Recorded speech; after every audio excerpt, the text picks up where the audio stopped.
Hola, el tema que vamos a trabajar es el tema de diagramas lógicos, el cual es un preámbulo para conjuntos, están completamente ligados.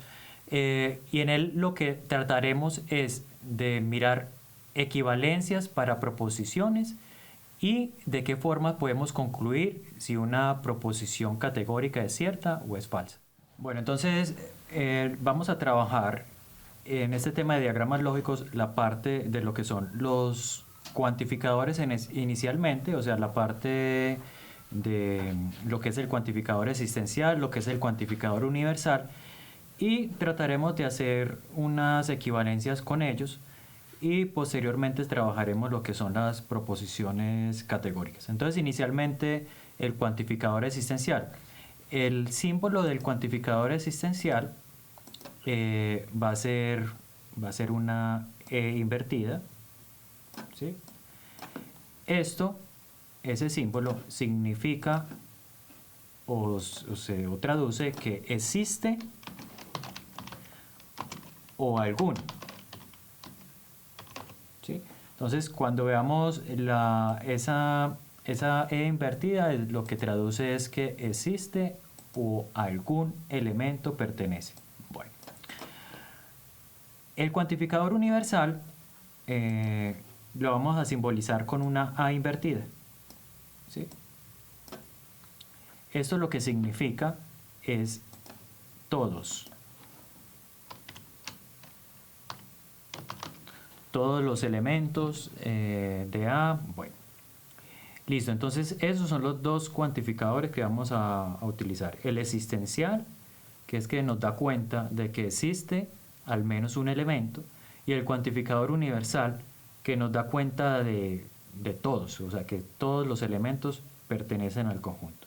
Este tema es un preámbulo en realidad al tema que posteriormente se vería, que es el tema de conjuntos. Entonces, miremos lo que son las proposiciones categóricas.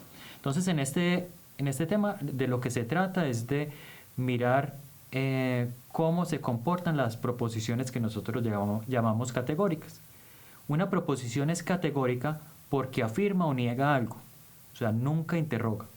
Por ejemplo, una proposición categórica es todos los perros vuelan, y no importa si esa afirmación que yo acabo de hacer tiene sentido o no.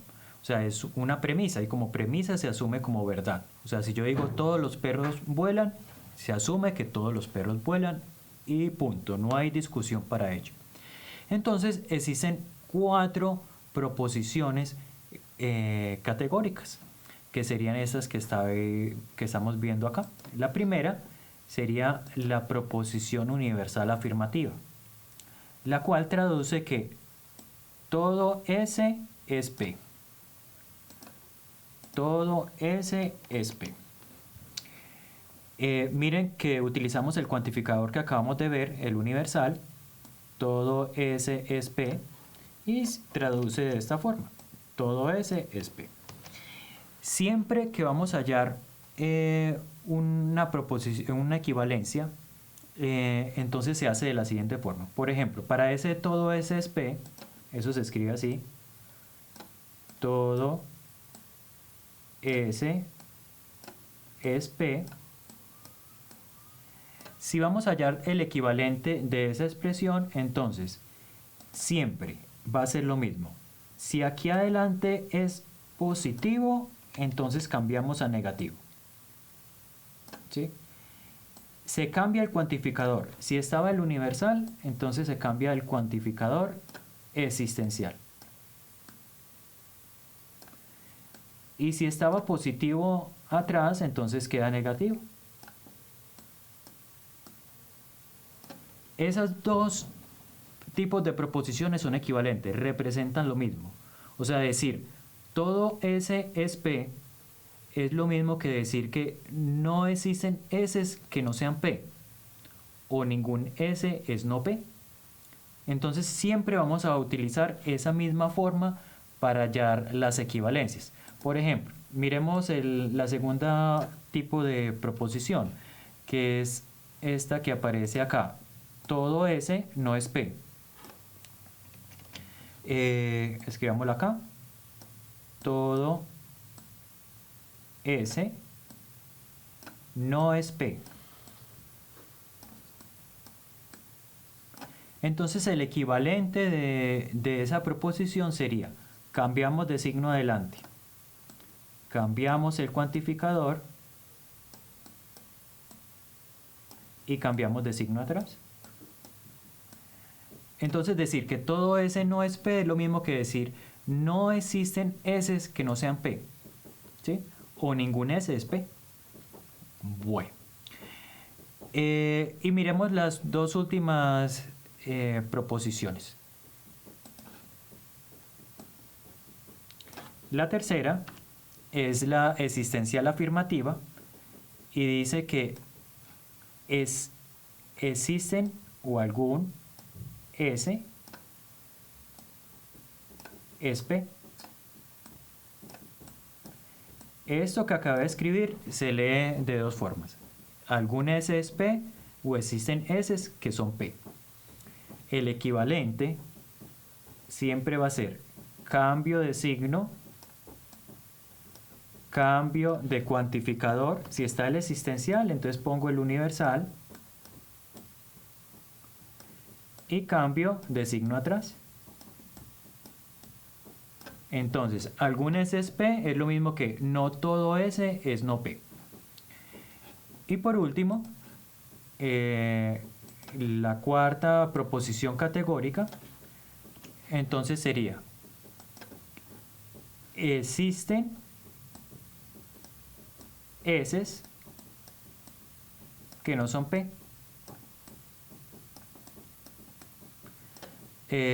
Su equivalente, cambio de signo adelante, cambio el cuantificador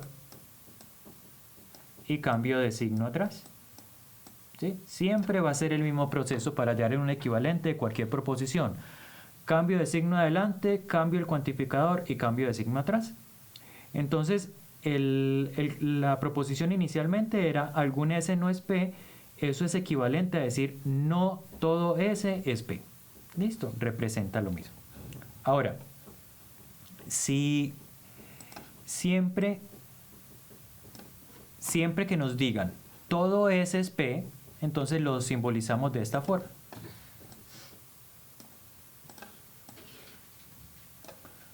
Todo S está dentro de P.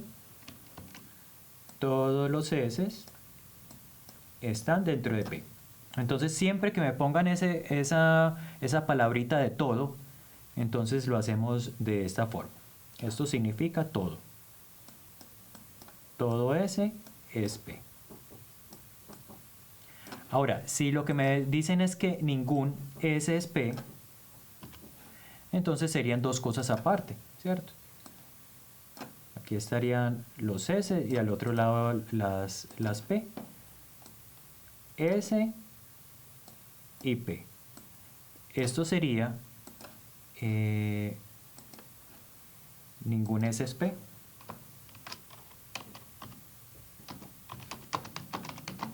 Ningún S es P. Listo. O sea, ¿por qué se ponen separadas? Porque ninguna de los elementos de S van a pertenecer a P.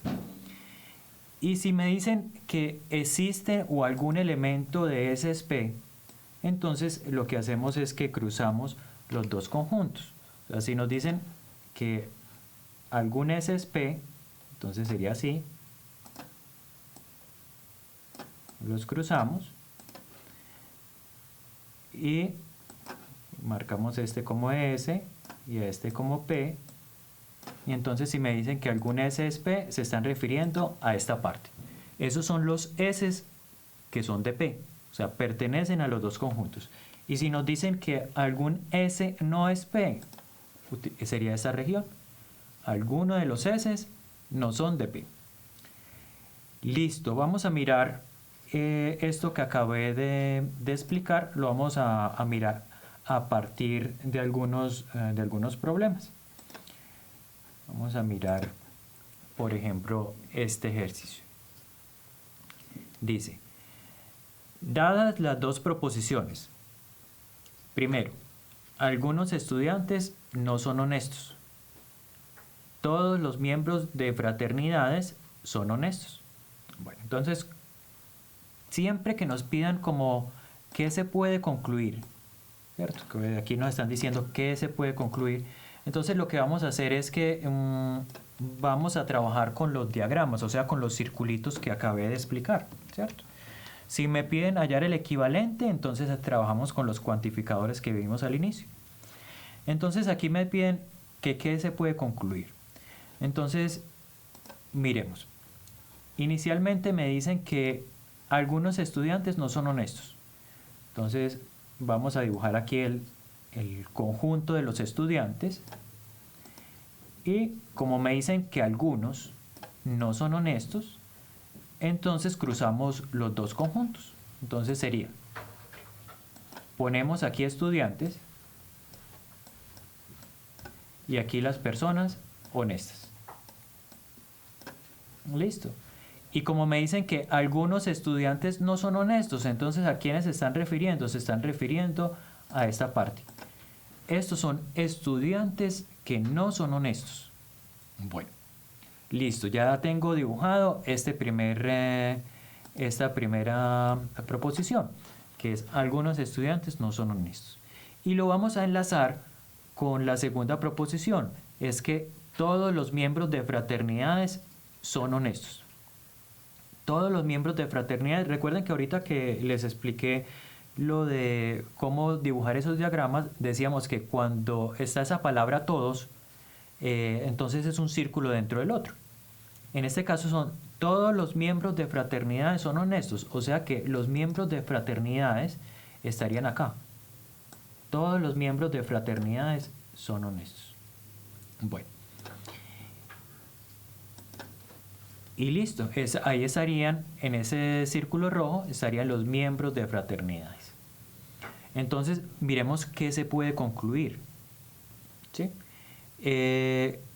Dice, algunos estudiantes son miembros de fraternidades, sobre eso no tenemos certeza. ¿Por qué? Porque ese círculo rojo que yo dibujé ahí, en realidad podría ser así como está, pero en realidad podría también ser así. O sea, no tenemos certeza de ese círculo rojo, que es lo que representa a los miembros de fraternidades, si tocaría a la parte de los estudiantes o no. Simplemente sabemos que esos miembros de fraternidad están dentro de las personas honestas. Y ya. Entonces no tenemos certeza. La B. Algunos miembros de fraternidades no son estudiantes. No sabemos. O sea, no sabemos si alguno de estos miembros de fraternidades no sean estudiantes. Podría ser en realidad que sí. Y la C dice, algunos estudiantes no son miembros de fraternidades. Sobre eso sí tenemos certeza. Mejor dicho, esta parte que está sombreada, que es esto que acá, de esos estudiantes tenemos certeza que no son miembros de fraternidad. ¿Por qué? Porque los miembros de fraternidad están dentro de las personas honestas y hay estudiantes que no son honestos. Entonces, efectivamente, la respuesta sería la C. Entonces, cuando se nos pida concluir algo, entonces vamos a utilizar este tipo de diagramas. Miremos otra pregunta. Esta pregunta 4 dice, también nos dan dos enunciados, dos afirmaciones. La primera es, algunos mamíferos vuelan y no existen humanos que no sean mamíferos. ¿Sí? Entonces vamos a enlazar esas dos situaciones. La primera, como dice algunos, entonces utilizamos, cruzamos dos conjuntos porque nos están diciendo que algunos mamíferos vuelan. Entonces ponemos el conjunto de los mamíferos, digamos que sea este, ¿sí? Y de los seres o cosas que vuelan, vamos a decir que es este. Entonces los marcamos, vamos a decir que estos son mamíferos, Esos son los mamíferos. Y estos son los seres o cosas que vuelan. ¿De qué tenemos certeza? De lo único que tenemos certeza es lo que nos dice esa afirmación. Y es que algunos mamíferos vuelan. Bueno. Del resto no tenemos certeza. O sea, no sabemos si existen mamíferos que no vuelan. No sabemos si hay cosas que vuelan que no sean mamíferos. No tenemos certeza de nada. De lo único que tenemos certeza es que algunos mamíferos vuelan. Ahora, vamos a mirar qué pasa con esa segunda afirmación.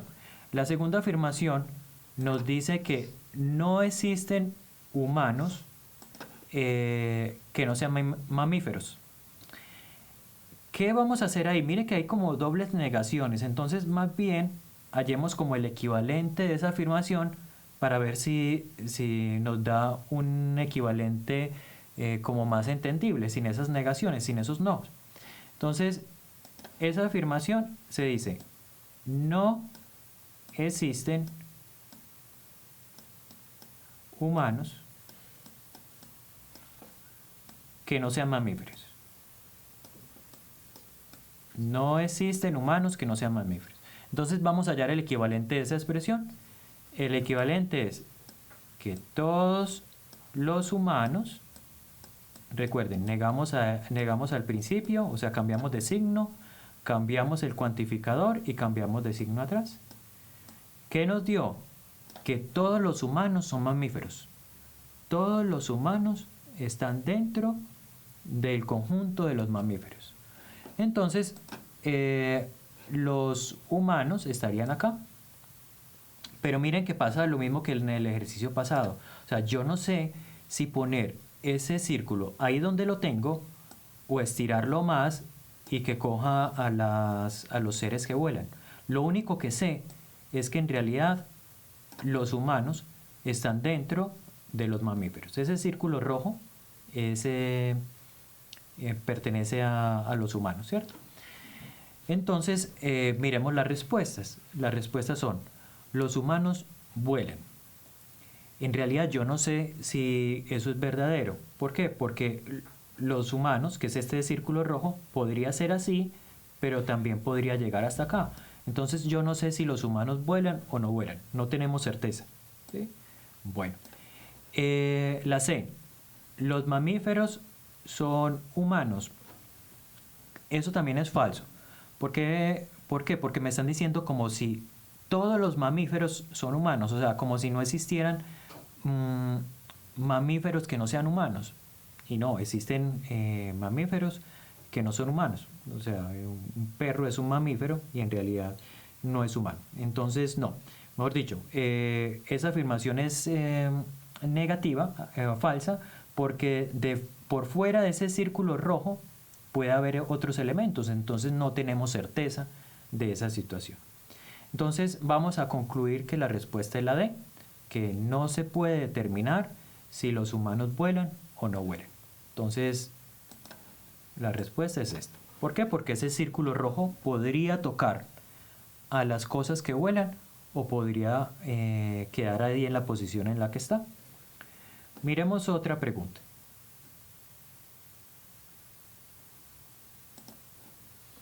Bueno, esta dice, el siguiente diagrama representa una población estudiantil clasificada según practiquen o no baloncesto y según escuchen o no música rock.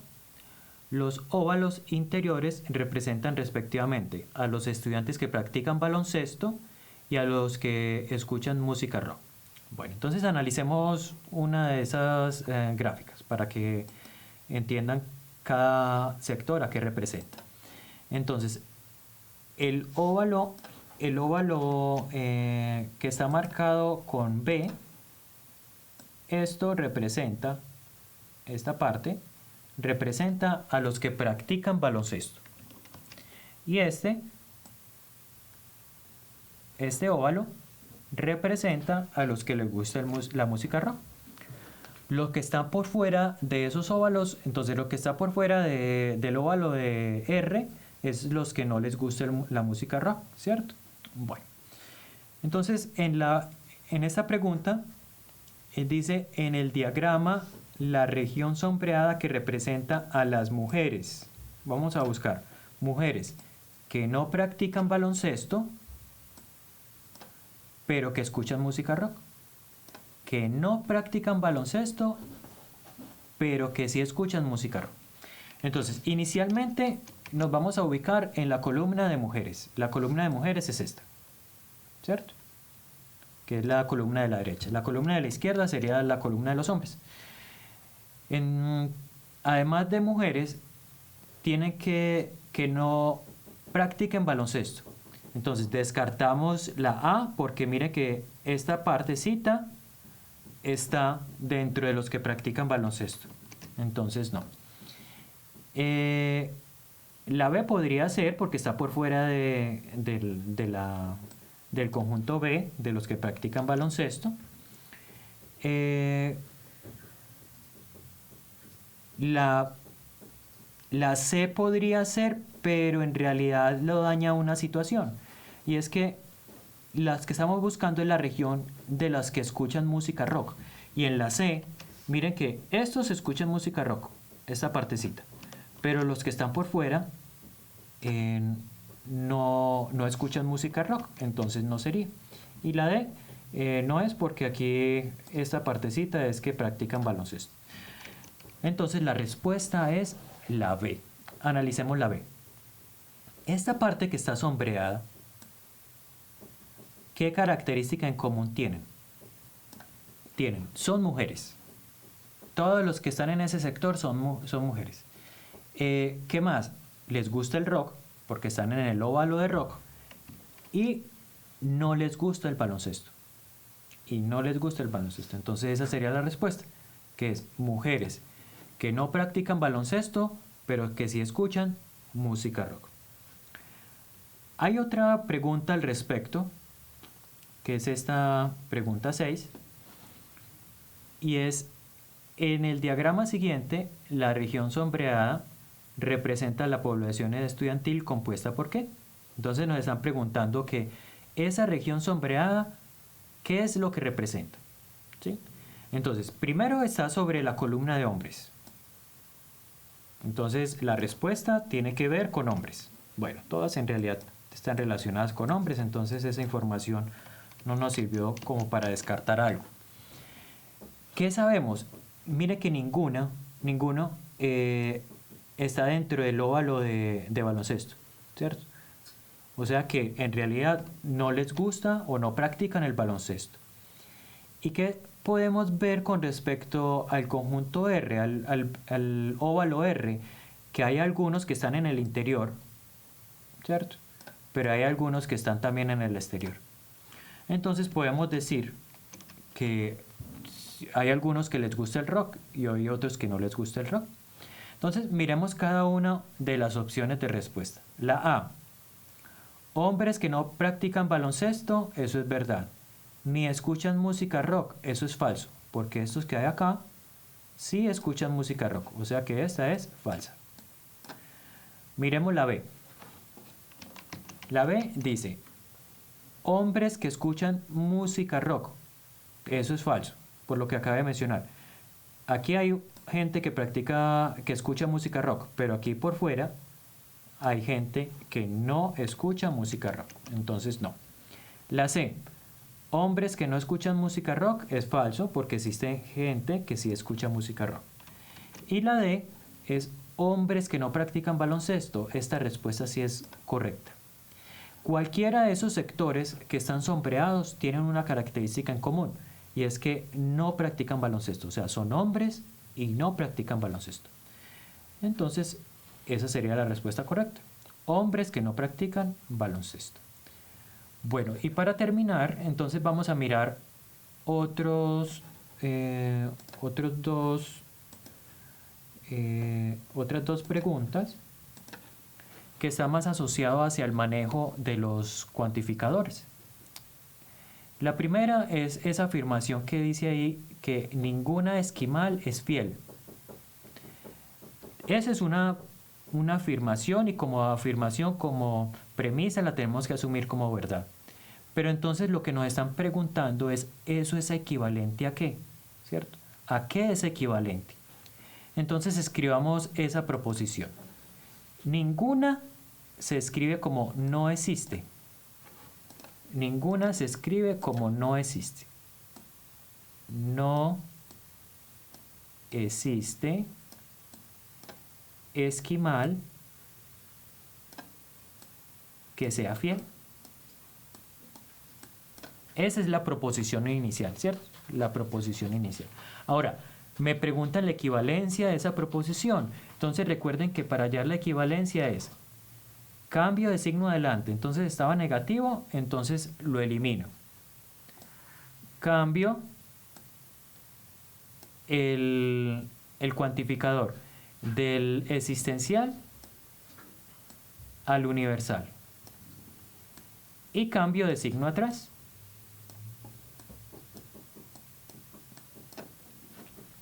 Entonces, decir que no existen esquimal que sea fiel o que ningún esquimal es fiel es lo mismo que decir que todo esquimal no es fiel. Todo esquimal no es fiel. Entonces vamos a mirar cuáles serían las opciones de respuesta. Miremos entre la B y la C que tiene ese cuantificador de todos. La B dice todas las esquimales son infieles. Esa sería la respuesta correcta. Miremos que sí. ¿Qué traduce esta equivalencia? Toda esquimal no es fiel o toda esquimal es infiel. ¿Sí? Toda esquimal o todas las esquimales son infieles. Entonces esa sería la respuesta correcta. Todas las esquimales no son fieles, o sea que son infieles. Bueno, y miremos esta otra que sería la negación, ¿cierto? Nos están preguntando una negación. Entonces recordemos algo. Cuando uno niega algo, en realidad, ¿qué es lo que hace? Simplemente le pone un no adelante. O sea, si yo tengo una afirmación, como por decir algo, a ver, todo perro vuela. Digamos que esa es una proposición cualquiera. Todo perro vuela. Y a mí me dicen, niegue esa proposición. ¿Qué es negar una proposición? Simplemente poner un no adelante. O sea, yo pongo un no adelante y entonces ya estaría negado. ¿Qué sería? No, todo perro vuela. Entonces, inicialmente, esa es la proposición, todo perro vuela. Si yo la niego, es ponerle un no adelante. ¿Cierto? No todo perro vuela. Entonces, de la misma forma vamos a tratar esta proposición, que es ningún estudiante perdió razonamiento lógico. Entonces, la escribimos normalmente sin la negación, que es ninguno. Ninguno, recuerden que es con el cuantificador existencial. Ninguno es no existen estudiantes, o sea, ningún estudiante perdió razonamiento, ¿cierto? Ningún estudiante perdió razonamiento. Como me piden que niegue esa proposición, entonces lo que hacemos es lo siguiente. Poner uno adelante. Vamos a poner uno adelante, pero para que no se vea esos dos menos ahí pegaditos, entonces vamos a poner un signo de agrupación. Vamos a poner aquí un corchete. ¿Sí? Y ponemos uno adelante. Eso significa que ese no está negando a todo lo que hay al interior de ese corchete. Y cuando yo tengo negada, cuando yo niego dos veces, en realidad lo que hago es afirmar. Cuando yo digo como, no es cierto que no es cierto que voy a salir, no es cierto que no voy a salir, lo que significa es que sí voy a salir. O sea, cuando yo niego dos veces es que la afirmación es verdadera. Entonces, esto que está escrito ahí se puede traducir a que simplemente algún estudiante o existen estudiantes que perdieron razonamiento lógico. Listo, vamos a ver si está. Con el cuantificador de ¿existe algún? Entonces, ¿algún estudiante ganó? No. La C, ¿algún estudiante perdió razonamiento lógico? Sí, eso es verdad. ¿Algún estudiante perdió razonamiento lógico? Entonces, simplemente, para ir redondeando, si nos piden qué podemos concluir, entonces utilizamos los diagramas, los circulitos que trabajamos ahorita. Con eso podemos mirar de qué forma concluimos. Cuando nos pidan equivalencias, como por ejemplo este primer ejercicio que hicimos, lo que tratamos de hacer es de trabajar con cuantificadores. Y cuando nos piden negación, entonces normalmente lo que hay que hacer es simplemente poner un no adelante de la proposición y con eso podemos buscar la respuesta. Si esta respuesta no hubiera estado, ¿qué es lo que habría que hacer? Hallar el equivalente de esa respuesta, que sería no todo estudiante no perdió razonamiento lógico, ¿cierto? Si no está una respuesta, uno halla su equivalente. Pero bueno, para este caso, en realidad sí estaba la respuesta, que era la respuesta C. Bueno, espero que les haya servido. Como les decía al inicio, este es un preámbulo para el tema de conjuntos que están completamente ligados y espero que les haya servido. Hasta pronto.